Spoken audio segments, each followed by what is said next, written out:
Coucou les amis, j'espère que vous allez bien. On se retrouve aujourd'hui pour une nouvelle vidéo avec un nouveau thème. Le thème d'aujourd'hui est: est-ce que nous avons tous la même souffrance lorsque quelqu'un part de l'autre côté?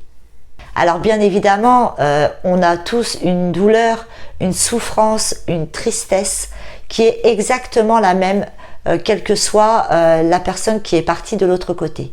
Que ce soit un humain, que ce soit un animal, que ce soit un enfant, que ce soit un parent, que ce soit une sœur, quelle que soit la personne qui est partie et qu'on aimait de tout son cœur, nous ressentons le même vide, la même tristesse. C'est important de ne pas comparer les douleurs de chacun, c'est-à-dire de ne pas dire perdre un enfant c'est pire que perdre un parent. Bien sûr que dans la logique des choses, ce n'est pas logique de perdre un enfant. Par contre, la souffrance peut être la même. Quand une personne n'a pas forcément d'enfant et qu'elle va perdre un parent ou qu'elle va perdre un animal, la souffrance peut être pareille, le vide est pareil. On ne doit pas comparer ça ne doit pas être comparable. La souffrance est là, la douleur est là et on doit prendre son temps, bien évidemment, pour assimiler ce départ, le comprendre, apprendre et accueillir et surtout accepter le départ de cette personne. Nous ne devons pas comparer la souffrance, la douleur des personnes lorsque l'on perd quelqu'un. Ce qui est important surtout, c'est de faire son deuil, de prendre le temps de le faire, de ne pas être dans le déni de cette perte, même si certaines personnes, pour se protéger, vont être dans cette optique.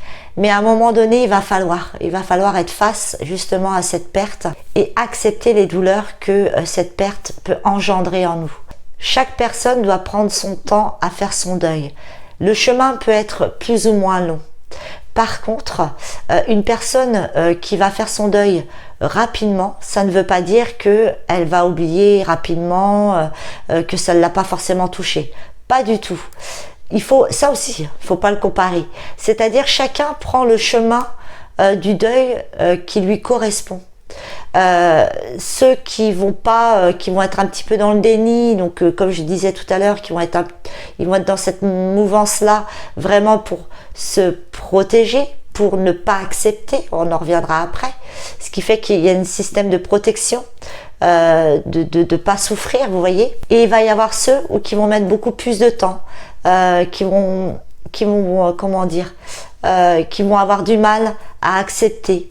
Mais dans la finalité, pour être beaucoup plus apaisé, il faut accepter en fait avec le temps, je dis bien avec le temps, le départ en fait de la personne. Accepter pourquoi elle est partie, pourquoi si jeune, pourquoi si vite. Vous voyez, il faut prendre son temps, bien évidemment. Mais par contre, on ne peut pas comparer chaque individu par rapport à son cheminement de deuil. C'est ça qui est très important. Chaque personne est différente. Chaque personne va, vivre le départ d'une telle manière. On ne peut pas comparer ça. On dit souvent que de perdre un enfant, c'est la plus grande souffrance en fait. Et certes, c'est vraiment une souffrance totale parce que c'est pas dans la logique des choses qu'un enfant parte avant les parents. Par contre, au niveau de la souffrance, on ne peut pas la calculer. Oui, certes, perdre un enfant, c'est quelque chose d'extrêmement fort, d'extrêmement douloureux. Mais par contre, une personne qui n'a pas eu d'enfant, qui est très accrochée à ses parents, ou à une sœur, ou à un animal, il aura exactement la même souffrance, parce que le lien est le même. C'est-à-dire le lien d'amour qu'on a créé avec son enfant, avec ses parents, avec son frère ou sa sœur, avec son animal, le lien est le même, c'est-à-dire c'est le lien de l'amour. Oui, donc quand on perd un enfant, bien évidemment, la souffrance est énorme, la douleur est énorme, mais elle peut être exactement vécu de la même manière quand une personne perd un parent avec lequel le lien était très très fort, très fusionnel, aussi bien avec un animal. C'est pour ça que j'ai tendance à dire que on ne doit pas comparer nos douleurs. Bien évidemment que perdre un enfant, c'est pas logique. C'est pas logique. Mais la douleur peut être la même quand on perd ses parents trop tôt, par exemple. C'est-à-dire que on vient à peine de naître et on n'a pas notre maman. Et c'est pareil quand une personne n'a pas d'enfant et qui est très attachée à ses animaux, la souffrance peut être la même. Donc on ne doit pas comparer. La douleur est là et elle doit être vécue. Elle doit être, assimilée pour justement emprunter ce chemin du deuil de la meilleure façon qu'il peut pour, en fonction, je dirais même, en fonction de soi. Alors le chemin du deuil, moi je le dis, je le redis encore dans cette vidéo et voilà, il y en a qui sont pas d'accord avec moi, mais voilà, c'est ma propre vérité et ma propre réalité. Moi je dis que le deuil, on ne le fait jamais en fait. Vous voyez, on peut pas faire un deuil complet, c'est impossible. C'est ce que moi je pense en tout cas. Par contre, le deuil, on le fera quand on les aura retrouvés de l'autre côté. Alors le deuil, bien évidemment, comme je le disais tout à l'heure, prend plus ou moins de temps. Le deuil s'installe dès la perte de la personne aimée et il va émaner en nous plusieurs sentiments. Des sentiments de colère, des sentiments de non-acceptation, de tristesse profonde bien évidemment. Et tous ces sentiments-là doivent être acceptés. C'est normal. C'est normal de les pleurer. C'est normal d'être en colère de leur départ, de pas être en accord avec ça.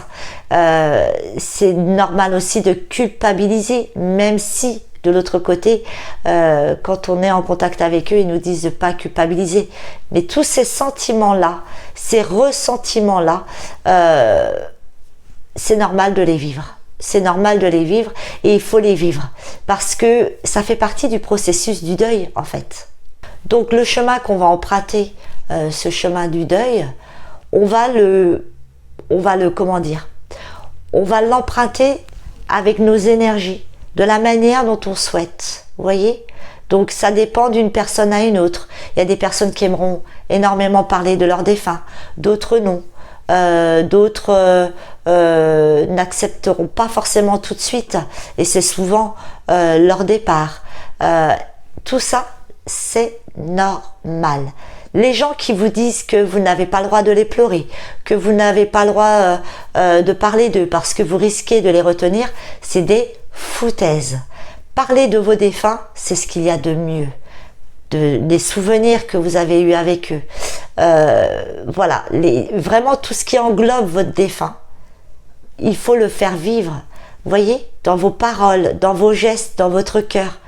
Ça ne peut qu'être nécessaire pour votre processus du deuil et en même temps leur apporter de belles énergies.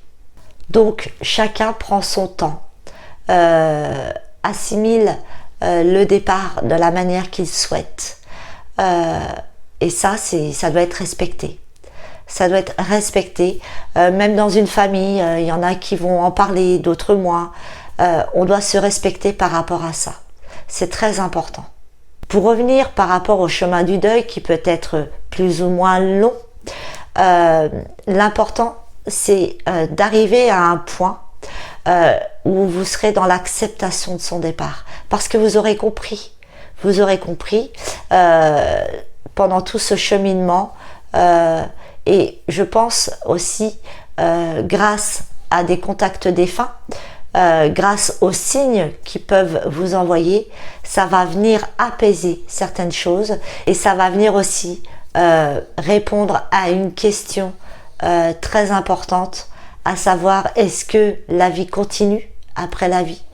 Eh bien oui, et grâce à nos défunts, grâce au contact défunt, aux signes que vous allez recevoir, ils vont confirmer qu'ils sont toujours là et ça vous permettra justement dans ce chemin du deuil d'apaiser vos souffrances, vos douleurs pour que vous puissiez continuer votre vie, parce que c'est ce qu'ils souhaitent vraiment de l'autre côté. Donc pour finir cette vidéo, ne nous comparons pas. Je trouve ça un peu mal placé de dire bah moi j'ai souffert mais elle pourquoi elle souffre pas. Si, tout le monde souffre, mais chacun à sa manière. Il y en a qui vont le montrer, il y en a qui vont l'intérioriser et ça on doit le respecter. Ce qui est important, c'est de vivre justement cette perte et d'extérioriser, comment dire, le plus possible vos sentiments par rapport à ça et pour pouvoir vraiment avancer sur votre chemin de vie en ayant justement cette image que votre défunt sera toujours près de vous et fera en sorte de vous accompagner comme il le pourra. Voilà les amis, j'espère que cette vidéo va vous réconforter et va vous aider. Je vous dis à bientôt dans une autre vidéo et d'ici là, prenez soin de vous.